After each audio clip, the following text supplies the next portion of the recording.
Қызметтік көлікті тұраққа қойып, қол астындағыларды автобуспен қатынатқан Ғабидолла Әбдірахымов бастаған ісін қорытындылай алмады. Ол өз басқарған Шымкентті Астанаға ауыстырып, Нұр Отан партиясының хатшысы атанды. Сөйтіп, қоғамдық көліктің сапасы жақсаратынын асыға күткен халықтың қуанышы су сепкендей басылды. Bir тарап шенеуніктер көлігіне қайта отыратын болды десе, енді бірі анықталған кемшіліктер түзелмейді деп күйінді. Бірақ қала әкімінің орынбасары Қайрат Нұртай бұрынғы басшының бастамасын аяқсыз қалдырмайтынын аңғартты.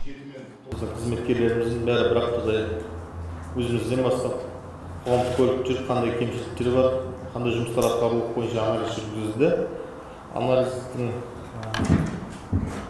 қорытындылары бойынша біраз мәселелер анықталып, қазір оны қалай жоямыз, қалай іске асырамыз, жұмыстар басталып кетті.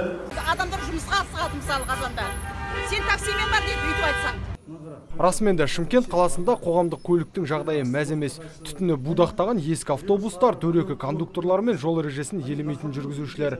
Қазіргі жолаушылар тасымалының сиқосы. Сондай-ақ белгіленген бағытпен жүрмей кеш батса кестедегі уақытты бұзатындар да баршылық. Мұны әкімдік қызметкерлері көзімен көрді. Көбінесе жалоба түсіп жатқан, яғни мына привлеченный автобустарға. Өзінің жүйесінде, өзінің балансында бар автобустарға өрге шағын аздау түсіп жатыр. Себебі ол автопаркке кірген кезде мекеме басшысы да механик де қарайды. Анда привлеченныйларда жаңдегі өздері арендаға алады, оған кешкі сағат 8-ден кейін мекеме басшылары да қарамайды, олардың жаңдегі қол астындағы жұмысшылар да. Бұл проблеманы ел болып шешуді қолға алған қала активі тағы бірнеше кемшіліктерді анықтапты. Мәселен, кондукторлардың аялдамада айғайлауы, жүргізушінің телефонмен сөйлесіп, темекі тартуы көптің наразылығын тудырған. Ал GPS қондырғысын қоспай бағытта жүргендер Қайрат Нұртай мырзаның нысанасына ілігіпті. Ол осы ережені сақтамай түрлі сылтау айтып ақталғандарды бір-бірлеп тұрғызып, қатаң ескерту жасады. Бір апта уақыт, бәріңіз келісіп отырсыздар, бір апта уақытқа GPS бойынша.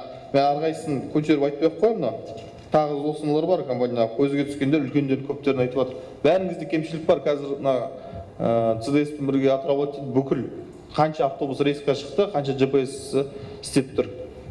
Өткен ертең әкім тапсырмасы сәйкес мобильный приложение жұмыс істеу керек. Мобильный приложение жұмыс істеу үшін бәрін GPS-ін көріп отыру керек, қайықта екен.